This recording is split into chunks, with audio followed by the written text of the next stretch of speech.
Se fue, por ahí se fue, te lo dije. Bonito pase, qué lindo lo jugaron, Puffy. Wonderful, wonderful. Buscando rebote, te lo dije, a punto. Canasto, y lo logró, lo logró.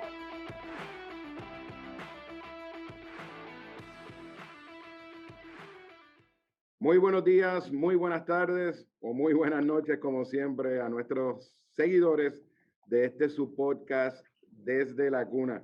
Una vez más estamos aquí con ustedes para traerles un poquito de lo que es nuestro baloncesto nacional y lo que es nuestro pasatiempo, ¿verdad? Y el deporte favorito de todos los puertorriqueños.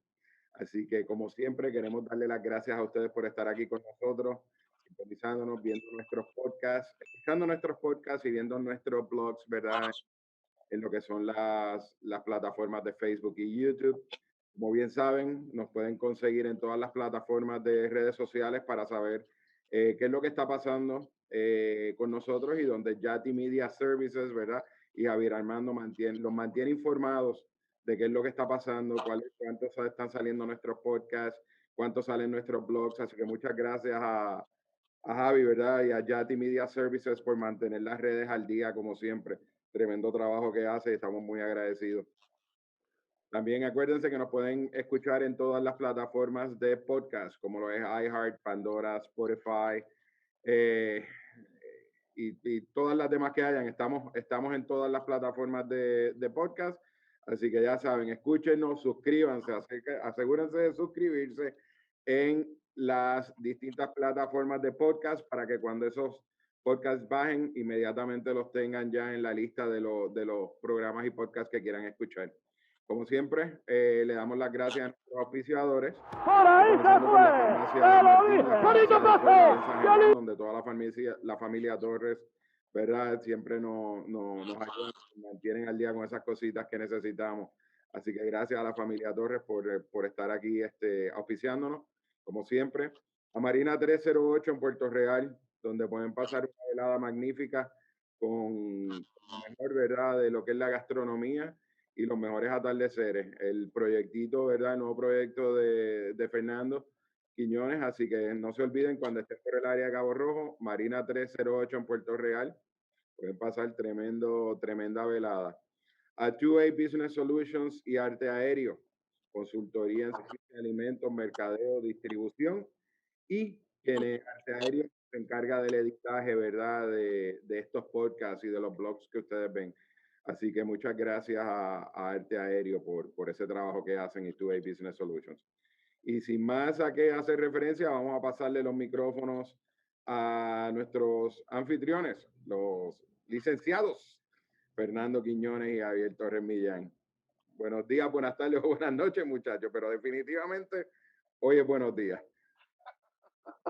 Gracias Alberto. Saludos a ti y a todas las personas que nos honran con escucharnos por algunas de esas plataformas digitales o vernos por el canal de YouTube o por Facebook.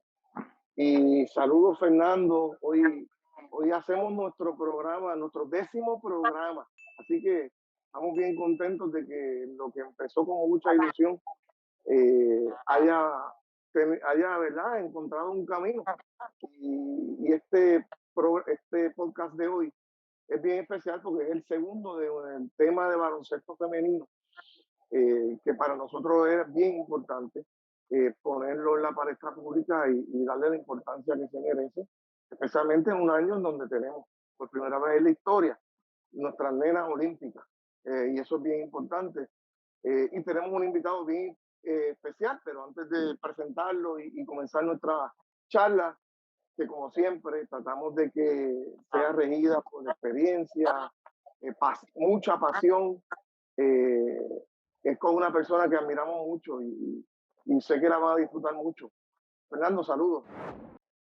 Bueno, saludos, gracias a todos por acompañarnos en la 10ª edición de Desde la Cuna, el podcast del baloncesto puertorriqueño. Y definitivo, Javier, para nosotros es bien importante darle la misma importancia al baloncesto femenino como se le da al baloncesto masculino, que usualmente tiene mucha más cobertura en Puerto Rico. primero porque es un baloncesto de mucha calidad, porque se lo merecen, porque los exhortamos a que lo vayan a ver porque se lo van a disfrutar. Aparte de eso, en este momento es el baloncesto que nos está representando al más alto nivel, a nivel internacional. Nuestro equipo de baloncesto femenino es olímpico. Las muchachas van para las Olimpiadas este verano allá en Japón. No podremos ir a verlas porque no se va a permitir la visita de fanáticos, ¿verdad?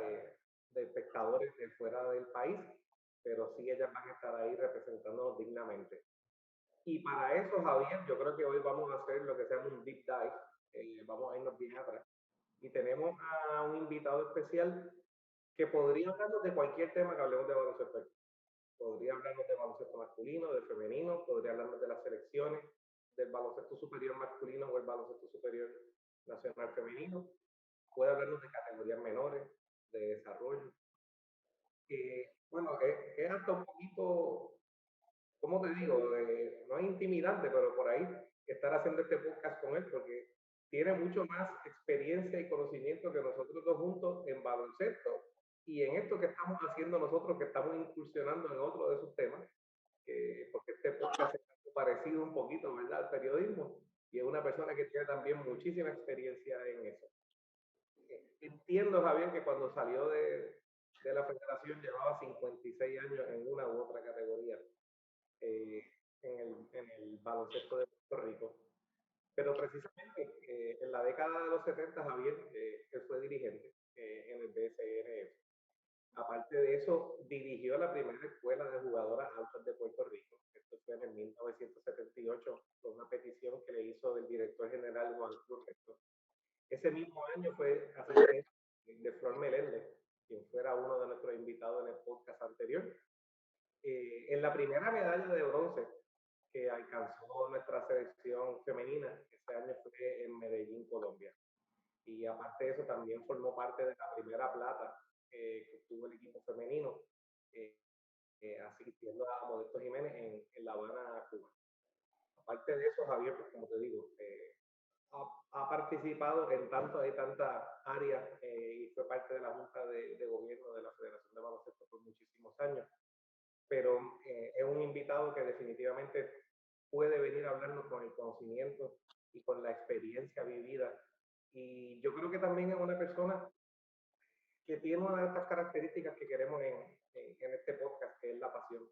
Nadie que no tenga pasión por el baloncesto le dedica 56 años y después sigue cubriéndolo desde las ondas radiales y escribiendo y haciendo tantas cosas como él ha hecho. Así que para nosotros es un honor en el día de hoy tener a Paquito Rodríguez como nuestro invitado. Ahí entro yo. Bueno, pues, buenos días a todos y la verdad que hicieron la asignación, ¿verdad? Porque ahí han mencionado algunas cositas sobre mi persona. Yo siempre digo que en la liga femenina lo único que yo no he hecho es jugar. Lo demás, en una u otra forma, he estado, inclusive hasta el vitriegue, baloncesto femenino, categorías menores. Pero en realidad los felicito y les agradezco que se dé a conocer pues esta historia rica del baloncesto femenino. Y uno puede encontrar en el libro de don Emilio Heike, en la historia de los deportes en Puerto Rico, pues más o menos unos inicios del baloncesto femenino. Don Emilio hizo ese libro que cubre hasta 1966 y hablaba pues que se jugaba en las universidades, en algunas escuelas y demás. En Puerto Rico tuvo su primera participación y voy a entrar primero a lo internacional porque de ahí es que vino pues, el desarrollo de lo nacional. En el 1935, en los Juegos Centroamericanos y del Caribe, Puerto Rico participó con un equipo donde estaba la doctora Rebeca Colbert y donde estaba una una famosa abogada, doña Sara Torres Peralta, formaron parte de ese equipo y Puerto Rico llegó sexto en esa parte. Eso fue en el 1946, aunque Puerto Rico empezó a participar en los Juegos Centroamericanos en el 35. Los Juegos datan del 30. Y luego no se hizo más baloncesto femenino para esas competencias, pero en el 66, cuando se jugaba los Juegos Centroamericanos y del Caribe en San Juan de Puerto Rico estaba obligado a participar en todos los deportes. Y pusieron al frente a una profesora, doña Ruth Barrera de Licha, que laboraba en el colegio Wesleyan, esto en Guaynabo, en lo que llaman Camino Alejandrino. Doña Ruth lo dieron como dirigente a José Luis Chevy Rodríguez, que en paz descanse, y montaron un equipo de baloncesto para representar a Puerto Rico. Y me contaba Chevy, ya fallecido, que cuando él hizo el equipo empezó a foguear. Mayormente eran jugadoras y mayormente de colegios privados, ahí en el área del condado, Robinson, St. John y la propia academia wesleyana, donde estaba la profesora Ruth Barrera de Licha, y él empezó a foguear y se ganó el todo el que fogueó, porque fogueaba con el equipo femenino y él tenía de lo mejor de Puerto Rico, pues no era para menos, pero él creía que tenía un gran equipo. Y el primer partido de esa competencia fue frente a México y México nos ganó 105-6. Y una desilusión pues grande para el Chevy, ya que México era una gran potencia en esa época. Y luego pues Cuba y no se diga. Bueno, de ahí en adelante, en Puerto Rico, en el 1970, luego de los Juegos Centroamericanos del Caribe de Panamá, pero sin que Puerto Rico participara en Panamá, Puerto Rico comienza a hacer baloncesto femenino superior. Ya hacía juvenil, básicamente. Y en Canóvana había un equipo de la categoría juvenil. Y yo pues estaba a cargo de los equipos masculinos, pero siempre asistía a ver esos partidos y más tarde representé dirigí el equipo de Canóvana en el baloncesto superior femenino. Puerto Rico asiste en el 74 a la República Dominicana y logra un cuarto lugar en esos juegos. Puerto Rico ya en el 66, a pesar de esa desastrosa labor, pues llegamos quinto. Pues aquí llegamos cuarto y el dirigente era Georgie Baez de ese equipo. Y ahí pues jugaba Mildred Torres, una muy buena armadora de Mayagüez, Clara Cintrón, que era una joven que estudiaba en el colegio Consuelo Escalona, lo que es hoy 100 acá en Carolina, y que yo pues dirigí en 100 a los varones y la vi tirando allí no había equipo femenino, pero la vi tirando y ella era hermana de un jugador que jugaba en el equipo de varones y que yo me lo había llevado para Canóvana a jugar categorías menores, Rubén Cintrón, y le pregunté si quería jugar, me dijo que sí, hablé con los papás y llevé a Clara Cintrón, que fue una gran jugadora, a jugar a Canóvana. La estrella de ese equipo, sin duda, era quien se convirtió más tarde en la mejor primera base de Puerto Rico, Miriam Betty Segarra. Betty de Peñuela jugaba con Ponce y en un juego contra Canóvana, que se celebró en la urbanización Sagrado Corazón, Cupey, el apoderado y dirigente de Canóvana, profesor José Antonio Valí Ramos, por poco le gana a Canóvana ella sola, y Canóvana tuvo que hacer 1000 artimañas para frenar a Betty, bueno, no para frenarla, tratar de frenarla, pero luego del partido le ofreció para que jugara en Canóvana, y logró que Betty se fuera a vivir para Canóvana, le consiguieron trabajo en la Converse, la llevaron a vivir a Canóvana, lo demás historia. Cuca Cordobés, que también jugó con Canóvana, Isabel Hernández, Jack Caldarondo, Gilla Román y Sara Rodríguez, que es una profesora universitaria. Sara medía como 6'2", 6'3" en el centro del equipo. Ese equipo llegó a la 4ª posición en ese 1974. El equipo también, un centro básquet en el 73 en República Dominicana, había logrado bronce, pero no en Juegos Centroamericanos, sino en centro básquet. En el 1976 le dan a Flor Meléndez, Flor era apoderado junto a Roberto Negrón de Carolina, ya Carolina participaba en el baloncesto femenino, ya les dije Canóvana, Ponce, Bayamón, las Rebeldes de Río Piedra, Isabela, Quebradilla con la profesora Lucy Molinari, Mayagüez. Había un grupo de buena franquicia, y hay que recordar que en esa época no habían los expresos de hoy día, o sea, era por la piquiña y era toda aquella problemática adicional.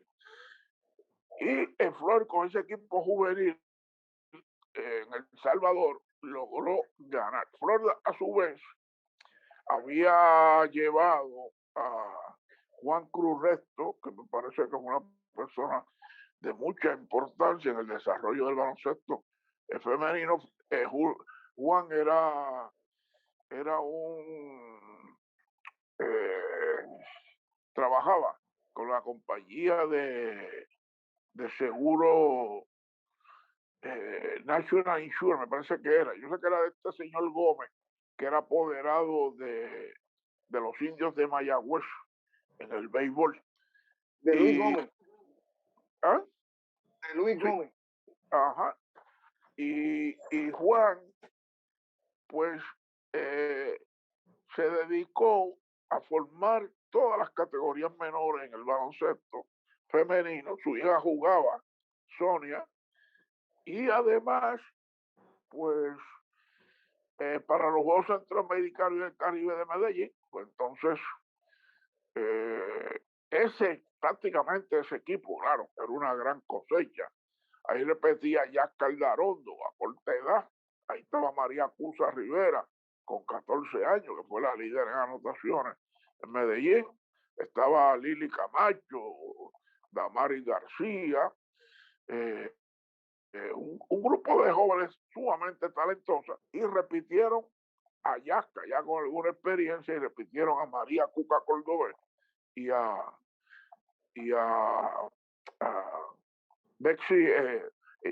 Bexaida Babilonia. Bexaida es líder comunitaria en Llorén Torres. Juan me pidió, yo dirigía Canóvana, que me uniera a Flor y a Robert en la dirección del equipo, y fuimos a Medellín, logramos la medalla de bronce. La primera era ganarle a República Dominicana, que era nuestro contendor de ese momento. Sabemos que es difícil contra México, difícil contra Cuba, y luego prácticamente ese mismo equipo, sin las veteranas, pues fue a México, a Ciudad Victoria, al torneo juvenil, y también logramos medalla, ahí ganamos oro. Claro está, indicaba que por los pobres resultados en los Juegos Centroamericanos anteriores, pues ahí se logró que hubiese un desarrollo, principalmente en las categorías menores. En el 79 se celebran en Puerto Rico los Juegos Panamericanos, Flor, que era el dirigente del equipo nacional femenino, pasa a dirigir, sustituyendo a Vitito Ojeda, el equipo masculino, y Humberto Cachapito Ramírez, con Robert Negrón, dirigen el equipo femenino. Y ahí Juan trae las primeras New Yorkers a Puerto Rico. Una se llamaba Anita Ortega, o se llama. Anita era egresada de la Universidad de California de Los Ángeles, UCLA, y la otra era Dayan Morales, dos excelentes jugadoras, pero no se pudo coger bien porque Cusa era una joven, una muchacha, una niña, 15 años, y me parece a mí, desde el punto de vista, que hubo roce con esta muchacha Anita Ortega, y no se pudieron complementar, como para poner un ejemplo que vimos antier, en Napier y Barea, ¿verdad? Que Napier venía sin haber jugado aquí nunca, aunque sí había practicado, pero se complementó muy bien con José Juan y tuvimos buenos logros. Allí no se pudo. Y luego en el 82, pues fuimos a Cuba. La federación había castigado a María Cusa Rivera, una situación a mí me pareció injusta, pero fue la determinación de la Junta de Gobierno y fuimos a Cuba sin ella, pero sí estaban en Puerto Rico y aunque New York, pero participaban en los torneos. Anita Ortega y Dayan Morales nunca jugaron en nuestros torneos nacionales. Estas sí jugaron, me refiero a María Palermo, que si no es la jugadora más completa que yo he visto en el baloncesto femenino, se parece. Y Maribel Ewing, que jugaba de caparra y que de hecho tenía una tía que vivía aquí en Carolina, que era donde se hospedaba, jugaba en caparra ahí con Modesto Jiménez. Ese equipo de Cuba se suponía que lo dirigiera Roberto Negrón. En un momento dado pues surgió una situación y no se pudo, y entonces pasó a dirigirlo Modesto Jiménez, y el profesor Joe Pacheco, que había entrado a sustituir a Juan Cruz Resto, me pidió que fuera con Modesto a La Habana, y ahí entonces logramos esa medalla de plata cuando logramos derrotar a México en las semifinales. Eso es parte de la historia. Con Juan Cruz, como le dije, como mencionaron ustedes cuando hablaban de mí, que dirigí la escuela de estatura. Juan Cruz fue el que la creó con el auspicio de la Converse, y de ahí salieron buenas jugadoras.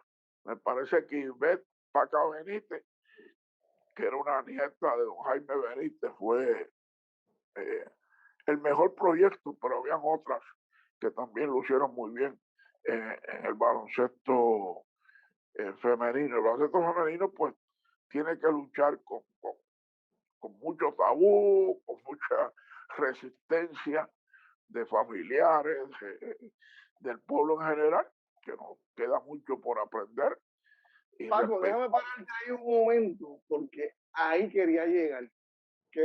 Luego de escuchar esta historia tan maravillosa y poco conocida, para mí es importante que tú abundes en eso mismo, en cuál es tu percepción sobre las dificultades que tenían que enfrentar para poder organizar esos equipos, reclutar jugadoras y lograr que ese crecimiento que es tan necesario para sostener una estructura que aparentaba dar fruto en su equipo grande, pero que se le hacía difícil sentar raíces lo suficientemente sólidas a nivel local. Quizás por eso que tú acabas de decir, que quiero que amplíes en eso todos los retos y las dificultades que enfrentaban para poder organizar eso.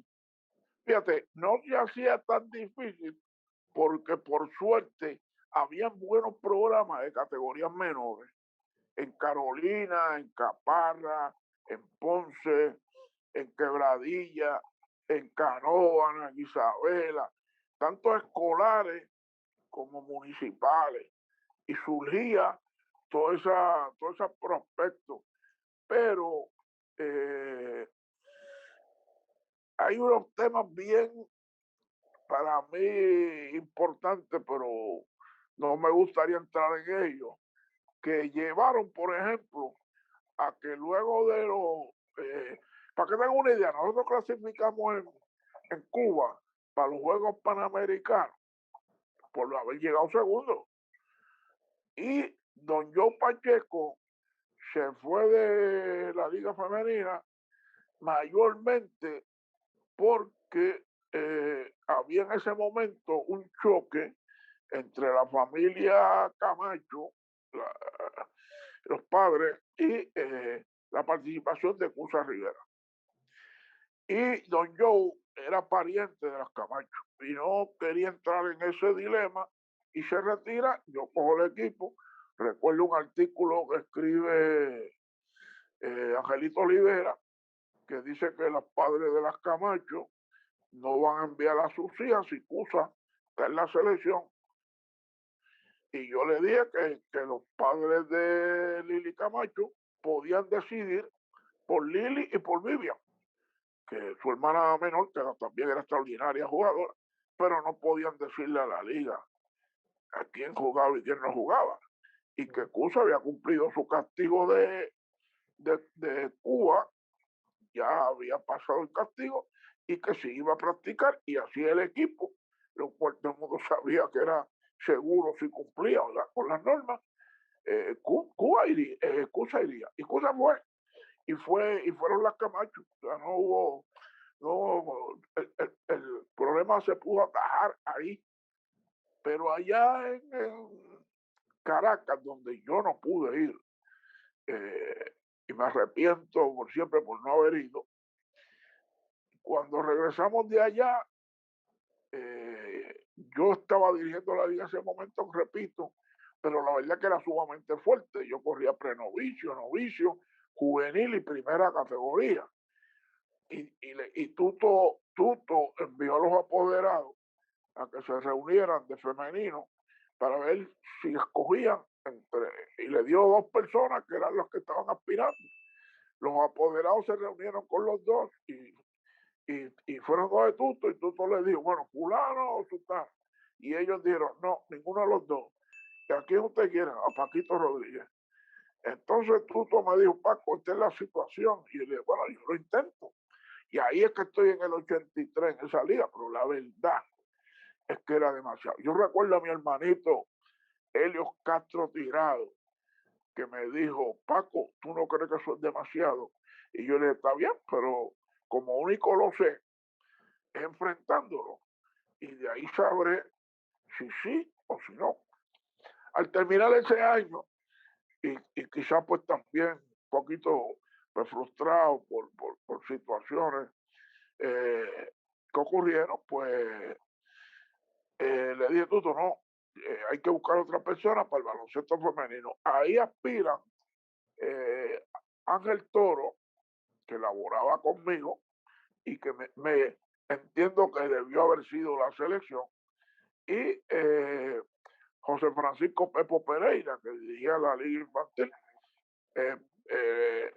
La votación eran 12 personas y finalizó 6-6, y Ángel Toro se molestó y se retira porque a Ángel cerca de 8 apoderados se le habían acercado para que... Pero eso pasa en la votación. Mira cómo se ríe Fernando. Eso pasa. En todos lados, pero Ángel no es ese tipo de persona, oriundo de Lázaro, Ángel Toro, pues renunció, dijo que no iba más, que se quedaba conmigo en la liga, y ahí Pepo, pues él lo nombran director, también teniendo la liga infantil a su cargo, lo cual yo entendía que no debía ser, pero lo nombraron. Y lo que a Pepo se le ocurre es suspender los torneos de baloncesto superior y trabajar en la base. suspender el baloncesto superior femenino, ¿en qué año? Fue Eso 84, fue en el 86. 86. 85, 84 se jugó en el 85. Y no se vuelve a jugar el baloncesto femenino hasta que, digo, superior, hasta que Tuto se retira y entra Etin. Y entonces, lo que yo le cuestionaba a Tuto de Pepo estar con las dos sombrillas, Etin me lo acepta y le dice a Pepo que tiene que decidirse. Y Pepo, claro está, se decidió por la liga infantil. Y ahí pero Pepo condicionó a que fuera Janet Jordan, Janet González de Jordan, lo cual todos consideramos bien porque era una mujer y para dirigir la liga femenina. Y ahí entra Janet y entonces hace un torneo de las 40 y vuelve el baloncesto femenino. Ahí dirigen en esos años el sobrino de Janet, Víctor Col, Carlos Calcaño, Miguel Martínez, que hizo muchísimo por el baloncesto femenino, profesor de matemáticas en la Ponce High, Omar González, entre otros, elaboraron con el baloncesto femenino y vuelven a trepar el baloncesto femenino donde debía estar. Luego, pues, fallece Janet y ahí, pues, pasa a dirigir la liga Víctor Col. Víctor Col no tenía un trabajo seguro, la federación no tenía recursos para pagarle y le aparece un trabajo con FEMA y hay un desastre en los Estados Unidos y Víctor se tiene que ir a los Estados Unidos y ahí queda huérfana la liga femenina hasta que se nombra los apoderados, entonces nombran a director de esa liga, me parece que fue José Osvaldo Rosa Jiménez, que ahora está dirigiendo la liga juvenil que yo dirigía, y después Adín Velázquez, y en este momento, pues, como ya mencionaron, Gaby Miranda. Eso más o menos es el proceso de la liga femenina en ese caminar de muchos años. Paco, una pregunta sobre ese tema que habla de ese periodo en el que se suspende la liga superior con la intención de enfocarse entonces en las ligas infantiles y el desarrollo. ¿Qué efectos, si, ¿verdad? Se nos puede abundar un poquito, tuvo o positivo o negativo o ambos? O sea, ¿se logró desarrollo de verdad o por otro lado quizás el hecho de que las jugadoras no tuvieran una liga más alta a la que aspirar, quizás hacía que algunas empezaran, pero entonces se quitaran y se fueran a otro deporte? ¿Puede abundarnos en eso? Sí, claro que sí. Mira, en esos Juegos Panamericanos de Venezuela, que es de donde se agarra a algunos directivos de la federación para darle instrucciones a Pepo y que Pepo acogió y puso en funciones de no jugar, pues está un motín que hubo en un juego contra Canadá. Okay. Pero Puerto Rico estaba lejos de Canadá y en ese partido estuvimos muy cerca de derrotarla, por cierto, estuvimos al frente en algunos momentos, pero las canadienses comenzaron según me cuentan, el relato que me hicieron Modesto y Ángel Toro, las canadienses comenzaron a golpear y las de nosotros que no había que buscarla mucho, pues ya tú sabes, se formó el reperpero. Oye, hay una jugadora de Mayagüez que no quisiera olvidar, porque estuvo en el 78 en Medellín, estuvo en México en los Juegos Centroamericanos y para mí otra de las jugadoras más completas que tenía el baloncesto femenino. Y me refiero a la mayagüezana Marixa Mangual. Es una jugadora pero extraordinaria. Bueno, le voy a dar una idea. En el juvenil de México, que las armadoras eran Cusa y Vivian Camacho, las instrucciones de Flor eran quien no le dé la bola a Marisa, la saca. Para que tengan de idea. Ese era el sistema. Darle la bola bajita a Marisa y trabajaba por esa línea de base. Pocos hombres yo he visto con esa destreza que tenía Marisa en esa posición. Pero volviendo a la pregunta de Fernando, me parece que había muchas muchachas jóvenes que no podían jugar en ningún otro torneo, que al cerrarse el taller de superior y no poder jugar en la LAI, pues no tenían taller, o sea, no jugaban en ningún sitio. Y eran jugadoras que todavía podían rendir al baloncesto femenino. Claro, el desarrollo siempre se había hecho anteriormente. Él lo continuó, pero se había hecho anteriormente. Te pregunto, Paco, Sí. una de las maneras que el país se identifica con sus instituciones es a través de sus protagonistas. Tú me has mencionado a Cusa Rivera, que yo recuerdo muchísimo de niño verla en esos panamericanos, en esos centroamericanos, en esos torneos jugando.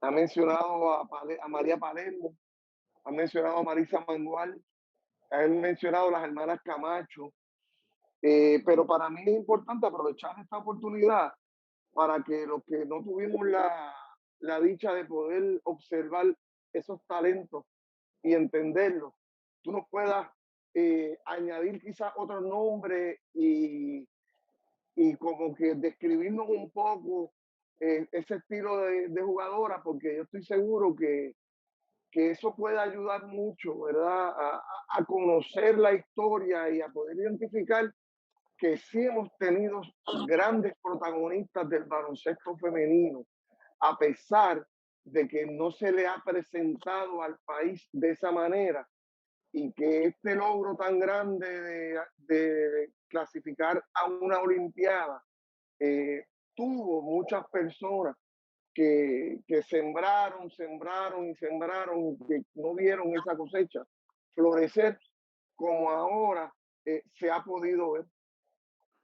Bueno, en esos primeros años, yo recuerdo una jugadora que jugaba con nosotros en Canóvana, de Loíza, que era multifacética, está viva todavía, trabajó como 40 años líder recreativo en el municipio de Loíza.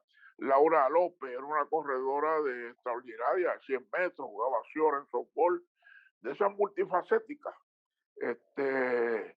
Y en el baloncesto, inclusive llegó a tener la marca de puntos anotados en la LAI.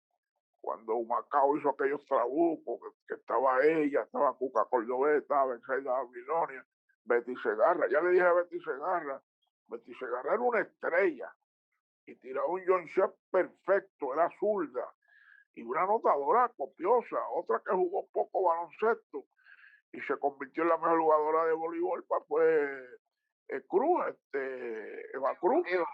Sí, Eva era una tremenda. baloncelista extraordinaria y su hermana también jugó baloncesto, pero esta en menos tiempo que Eva. Pero ambas pues decidieron por el voleibol y creo que hicieron bien, en especial la Auri, que ha jugado en Europa y en otros lugares en el mundo, Janet de Jesús de Canóvana, Magali Díaz de Quebradilla, Carmen Meléndez, Yascar Larondo, un grupo grande de buenas jugadoras que se han dado a Juanita Rivera más reciente, Damaris Colón, que es la esposa de Jorge Meléndez. También había una muchacha, Benibel Carrión, de Fajardo, que era extraordinaria jugadora, que también jugó con Canóvana. Bueno, Ibeli, la Paca Benítez, Ivette Paca Benítez, que ya le mencioné, Glorixa Cátala, de Caparra, al igual que las hermanas Camacho. Bueno, se me pudiese quedar alguna, ese es el problema de decir nombre, ¿verdad? Pero han sido muchas. han sido muchos los dirigentes. Por ahí han pasado, bueno, ya les dije, Omar, Calcaño, Flor. Una vez un joven conversando conmigo me dijo, de Flor ha hecho un trabajo tremendo en el baloncesto, pero la pena es que Flor no ha dirigido categorías menores. Y yo dije, para. Y eso es lo que estos programas sirven para aclarar. Yo dije, mire, mano, Flor tenía un equipo en el área del residencial Las Casas, que jugaba en un torneo de la YMCA y él tenía 13 años. Desde ahí está dirigiendo.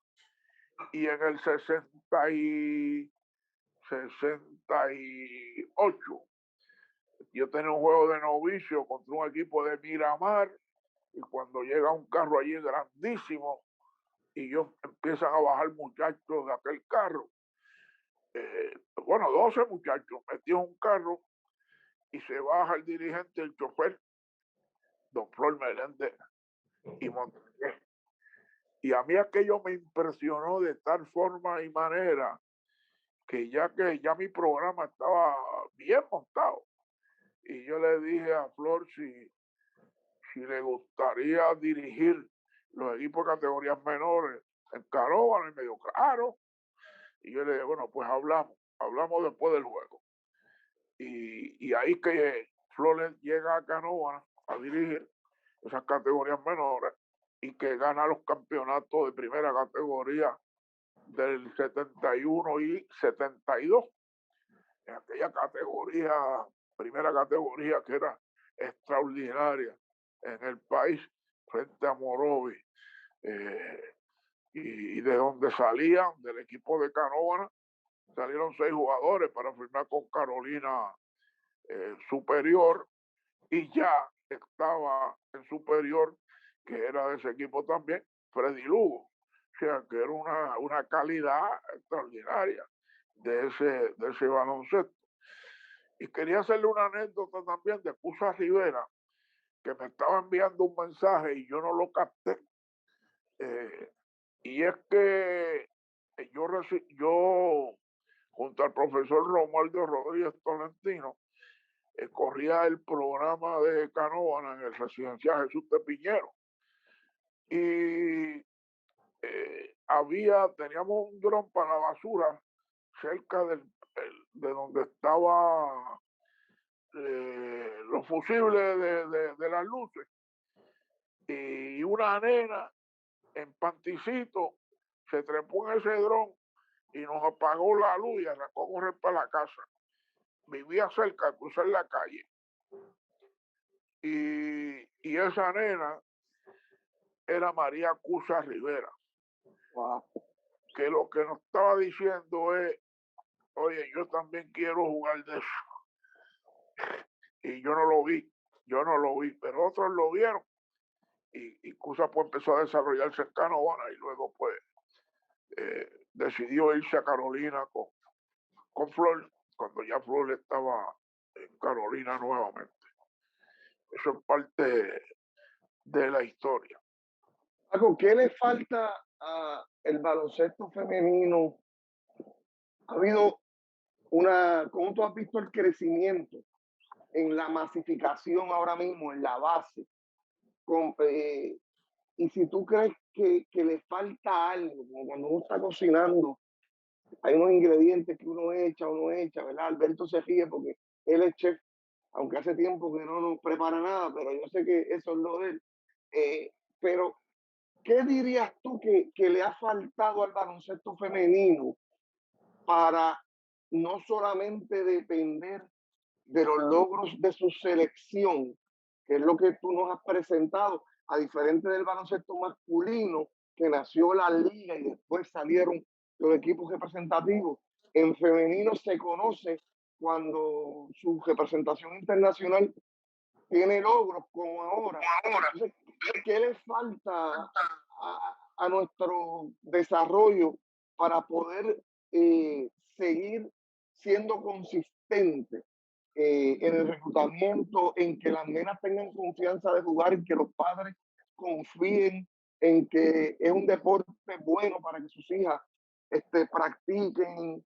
en que se sientan seguras y se forme algo que de verdad sea tan sólido como lo necesitamos. ¿No? Y que ayuda tanto porque en becas muchas muchachas han logrado. Ahí tenemos esta joven Michelle González, abogada, estudió becada en los Estados Unidos, estudió becada aquí. O sea, que se ha logrado mucho, pero a mí me parece que aparte de los prejuicios de sexo, eh, también eh, esa diferencia, por ejemplo, tú coges el voleibol y a mucha gente, incluyeme a mí, nos gusta más el voleibol femenino que el masculino, porque la bola dura en juego más tiempo. En varones generalmente es un servicio, reciben, acomodan y un remate y se acabó la jugada. Y no para el otro lado. En cuanto a las muchachas, pues mantienen esa bola más tiempo en el aire y la gente lo disfruta más. En el baloncesto a la inversa, porque tú no ves donqueo, esa velocidad de los atletas, y eso quizá pues no ayuda, me parece a mí, que en ese aspecto. El baloncesto femenino quizá debe crear su propio público, pero fíjate que esta es una situación que no es de Puerto Rico. O sea, en Estados Unidos ya quebró una liga femenina y esta atraviesa duros problemas, la WNBA, porque no hay una diferencia muy amplia entre un baloncesto y el otro, a pesar de que ambos se juegan en un rectángulo. El aro está a la misma altura. Bueno, la bola en la fémina es más pequeña, pero lo demás, pues, es lo mismo. Y en Estados Unidos como aquí, pues, no ha pegado como debe ser. Así que yo imagino que es desarrollar su propio público. Hay áreas, Morovi, Quebradilla, Carolina, donde le encanta el baloncesto femenino y meten en la cancha 1.100, 1.500 personas, o sea, en un juego, y eso es fabuloso. Pero no son muchos y además que aunque las nóminas son más bajas, pero por otro lado se les hace más difícil conseguir auspiciadores. Y penosamente, pues el dinero así ha llegado a ser factor en el deporte. Y pues, si no lo hay, no lo hay. Y cada día por los municipios con más aprietos y los legisladores que también colaboraban con dinero, claro, era dinero público, pero ellos eran los que lo hacían llegar. Y quizás hacían algunas razones. Por otro lado, pues todavía los padres ven oportunidades de estudio, oportunidades de que estén en un ambiente donde puedan desarrollar sus destrezas y puedan tener logros académicos y profesionales. Una cosa versus la otra. Me parece, y fue lo que siempre vendí, que trataran de el baloncesto, principalmente el infantil femenino, venderlo en las escuelas públicas, donde los padres pues tienen gran respeto por los maestros en términos generales y que hay una gran cantidad de escuelas elementales en Puerto Rico y si se pudiera desarrollar por ahí, pues quizás tendríamos una masificación más amplia. Ya he visto que el fútbol o balompié, que le han dado unos recursos a la internacional muy buenos, y va por ahí, va con un balompié escolar. Y me parece que el baloncesto femenino debería también ir por ahí. Una pregunta sobre eso, Paco. Y yo creo que la pregunta que le voy a hacer en este caso aplica al baloncesto en ambos géneros, femenino y masculino. Y es un tema que hemos tocado un poco antes ya. Se habla aquí de que la federación que tiene dentro de sus funciones el ser el ente que regula el baloncesto en Puerto Rico, regula gran parte del baloncesto, pero hay una porción bien grande que está fuera de la federación y es precisamente ese, el baloncesto escolar y el baloncesto universitario, el baloncesto de la LAI. Sobre ese tema, ¿cuáles han sido los obstáculos principales? ¿Son cuestiones políticas, son cuestiones de gobierno, son cuestiones internas en la federación que quizás no se quiere soltar un poco del control que hay? ¿Es un poquito de ambas cosas? O sea, ¿cómo podemos trabajar con eso? Porque la realidad es que, bien dijo usted, por ejemplo, en el baloncesto femenino, en ese momento en que no había liga superior por unos años, nos indicó que tampoco entonces en ese momento la LAI era una opción para las muchachas que salían de las categorías menores. Así que, ¿de qué manera podemos trabajar? ¿Cuáles son los obstáculos y cuáles serían las posibles soluciones para integrar el baloncesto del escolar y el baloncesto con la Federación de Baloncesto? Bueno, que yo sepa, que yo tenga conocimiento, la federación nunca ha dado pasos de acercamiento hacia el baloncesto escolar, sino que se ha limitado a decir, esa parte no la cubro, esa parte quizá porque la ven organizada eh, y entienden que no quieren tocar eso, pero no hay duda que en el baloncesto femenino principalmente hay jóvenes, y yo te digo por casos, pues cuando yo estuve en destaque en la federación, que fue en el 84 en adelante, que yo le pedí ayuda a Tuto para la región de Humacao, hacer un torneo que cubriera más, pues yo le dije, Tuto, el baloncesto escolar, las escuelas juegan un juego y se pierden, se eliminan. Y tú montar un equipo, conseguir un uniforme para un juego y te elimina, los árbitros se cogen dos que estén en la grada del sitio donde se juega, o sea, eh, y me dijo, fíjate, esa idea está buena, déjame pensarlo. Y eso fue como un jueves y el otro lunes me llamó a su oficina para decirme que esa idea no tan solo iba para Macao, sino que iba para todo Puerto Rico. Y ahí hicimos el primer torneo de escuelas públicas. Claro, fueron superiores y participaron 130 escuelas. En el 84 ganó la Margarita Janel de Guaynabo, Francisco Javier Rolón, era la estrella de ese equipo. Pero las 130 escuelas tenían uniforme, había un arbitraje pago, había oficiales de mesa, o sea, con la seriedad que Dios manda. Pero a lo que voy es que cuando se celebraban se celebraban los campeonatos regionales, estaba dividido primero en 7 regiones, después en 8, las regiones educativas, las celebrábamos generalmente en el albergue olímpico, porque tenía 2 canchas y las podíamos utilizar. Y allí yo, en el baloncesto femenino, yo conseguí una joven que jugaba de una escuela de Guaynabo y yo le pregunté eh, si ella estaba integrada en el baloncesto de la federación. Me dijo que no. Y le di el nombre y el número de la apoderada de Guaynabo y le pedí el número de ella y se lo di a la apoderada y la apoderada la contactó y esta joven estudió en universidades de los Estados Unidos, jugó de refuerzo en los Estados Unidos, en Europa y formó parte de la selección nacional.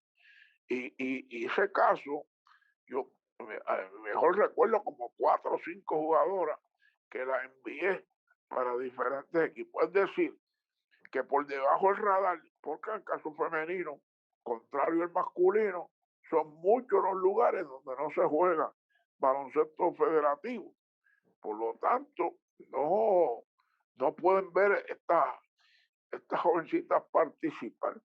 Y, y eso sería lo ideal, que todo el mundo estuviera integrado, que hubiese unos calendarios y se respetaran. Pero volvemos a la cuestión del dinero, penosamente, si ha aparecido el dinero, ya son pocos los que laboran en el deporte de forma gratuita. Yo tuve 20 años en Canóvara, del 62 al 82, y era por lo que se le unta el queso, y, y era chofer, aguador, dirigente, apoderado, tenía que buscar la franquicia, tenía que, óigame, pero hoy, y entonces mientras más equipos tiene, y esa era una de las peleas de mis últimos años de director en categorías menores de la federación, acomódame esta hora, que esta otra tengo un juego en tal lado, porque por cada equipito esos que dirigen le pagan. Y claro, ellos quieren cuadrar la caja y no los culpo, ¿verdad? Pero crean ciertos problemas en términos de logística, y no sé cuán efectivo sea dirigir tantos equipos simultáneamente. Pero Oye, eso Paco, es otro hemos podido de una manera bien refrescante repasar la historia. Hemos logrado identificar referentes del baloncesto femenino, y yo creo que más importante todavía, ahora en esta última parte con la pregunta de Fernando, quizás hemos logrado algo que es una de nuestras metas en este podcast, que es buscar soluciones, porque muchas veces todo el mundo lo que hace es señalar las cosas malas a los que están así. haciendo y nadie le da sugerencias.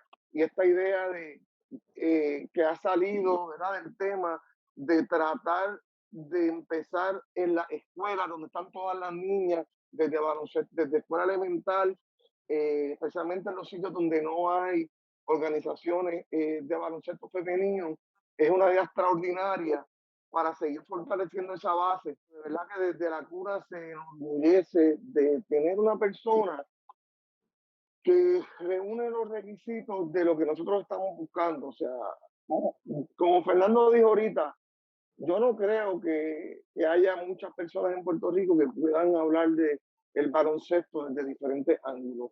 Para allá, para los 60, como promotor, por su pasión del baloncesto en todas las categorías de desarrollo infantil y juvenil, poco a poco escaló, y yo sé que también fue miembro de la franquicia de los Indios de Canóvanas del baloncesto masculino en aquellas épocas de gloria.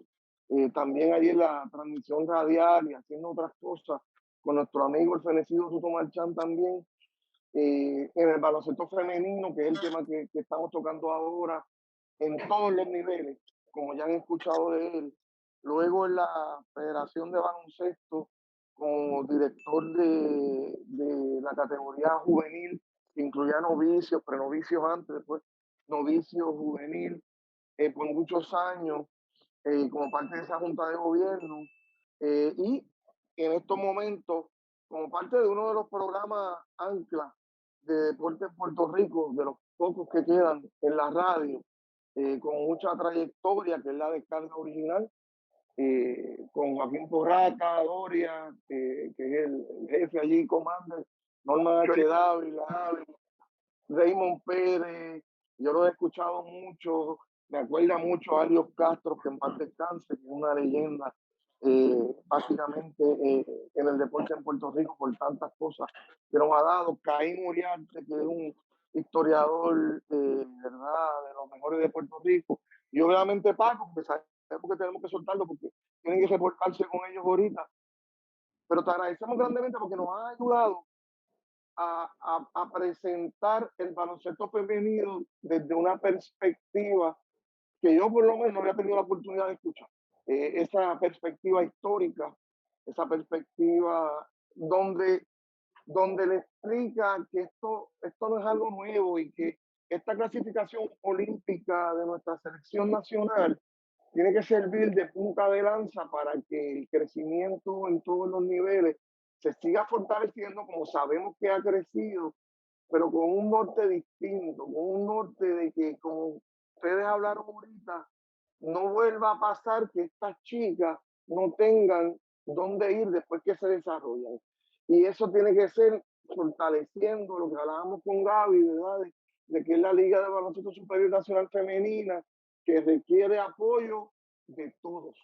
Requiere apoyo de la base, del comercio, y de todo, del gobierno y de todos los ángulos, porque de la prensa también, de la cobertura, que nos decía Yanira, que le hacía tanta falta, porque hay mucho que hablar. Imagínense, Paquito aquí en un ratito, todo lo que nos ha traído, de todo lo que se nos ha podido quedar.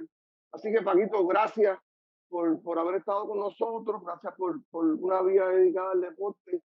Y desde la cuna se enorgullece de poder brindar tanta experiencia, tanta sabiduría, tanta pasión en este 10º episodio, segundo del tema del baloncesto femenino, Fernando. Definitivamente, Paco, muchas gracias por contribuir con nosotros en empezar a tejer esta historia que queremos hacer sobre el baloncesto femenino, que lo queremos traer desde distintos ángulos. Y estamos tratando de hablar de su historia, estamos tratando de hablar de lo que está aconteciendo actualmente. Y también actualmente queremos ir con los que están trabajando ahora en los distintos niveles, tanto a nivel infantil como a nivel de BCNF, que ya lo tuvimos, y pronto esperamos de la selección nacional y de la federación, para hablar de hacia dónde se dirige nuestro baloncesto femenino, que me parece que queda claro, ¿verdad? Los pasos gigantes que se han dado. Yo creo que lo pone en contexto el hecho de hablar de ese primer juego, por ejemplo, contra México, que se acabó 105-6, y México es un equipo que ahora nosotros hemos estado dominando con bastante regularidad, y el equipo el último escalón que le faltaba en el área centroamericana era Cuba, y ese escalón, ¿verdad? Rompieron, tuvieron ese peso hace unos años, y ahora inclusive se han posicionado como las líderes en el área, y es bien interesante verlo en el contexto desde dónde venimos. Y más interesante sabiendo que hubo una pausa tan grande en el baloncesto femenino, quizás de más alto nivel aquí en Puerto Rico, que quizás eso atrasó que ese paso se diera unas décadas más tarde.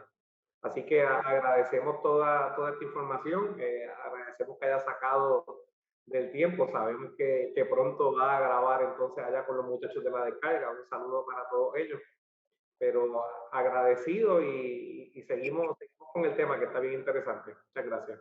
Mi agradecimiento a ustedes, porque yo digo que todos estos programas, proyectos, primero que ayudan al baloncesto grandemente, a mí me ayudan en la cuestión del Alzheimer, porque no dejan que se me olvide esa bonita historia que tuve la dicha de vivir, y no quiero retirarme sin, aparte de agradecerles que hayan pensado en mi persona para esto, enviar un abrazo y un saludo a esa gran leyenda del baloncesto que es don Armando Torres Ortiz. Así que muchas gracias. Como dice Alberto Ramírez, muchas gracias y buenos días, buenas tardes o buenas noches. Perfecto. Alberto, lo dejamos a usted entonces con la despedida. Ya yo no tengo que decir absolutamente nada, ya lo dijeron por mí. Una enciclopedia, y muy agradecido de haberlo tenido aquí. De verdad que es la primera vez que veo a Javier tan callado en uno de estos podcasts. Así Hoy que... era para aprender, todos estamos aprendiendo. Hasta yo, porque todos aprendemos. Bueno, muchachos, nos chequeamos, que voy a prepararme para los... Gracias.